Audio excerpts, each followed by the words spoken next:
మనకి చాలా మందికి మహాభారతం ఎక్కడ జరిగిందో తెలుసు. అంటే కృష్ణుడు ఏం చేశాడు దాంట్లో, లేకపోతే అర్జునుడు ఏం చేశాడు అని. మహాభారతం అయిన తర్వాత ఏం జరిగింది? సో ఈ ద్వారకా కింగ్డమ్ లో అంటే కృష్ణుడు ఉండేవారు, అదంతా చాలా థింగ్స్ జరిగాయి అక్కడ. అది ఎలా అంతమైంది, ఎలా అన్నది తర్వాత 200 సంవత్సరాల తర్వాత కృష్ణుడు మనవడు, ఆయన శ్రీకృష్ణుడు మనవడు అనిరుద్ధ్ వచ్చి ఏదైతే మునిగిపోయిందో అక్కడి నుంచి కొంచెం దూరంగా ఆయన ఆనవాళ్ళకి ఆయన గుర్తింపు కింద, శ్రీకృష్ణుడిని ఆయన గుర్తింపు కింద అక్కడ గుడి కట్టాడు. ఇది వాస్తవం, ఇది ఫేక్ కాదు. ఏదైతే ఆ గుడి ఉందో ఇప్పుడు ఆయన మనవడు అదే ప్రద్యుమ్నుడు ఉంటాడు, ఆ తర్వాత అనిరుద్ధ్ ఉంటాడు. ఆయన వచ్చి ఆ గుడి కట్టారు 200 years తర్వాత.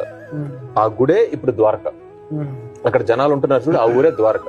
ఇది ఇప్పుడు అక్కడ ఉంటున్న గుడి ఉంది కదా, ఆ గుడి నిజంగానే 5000 సంవత్సరాల క్రితం కట్టిందా అని చెప్పి చాలా మంది వచ్చి అక్కడ కార్బన్ డేటింగ్ తో చెక్ చేశారు.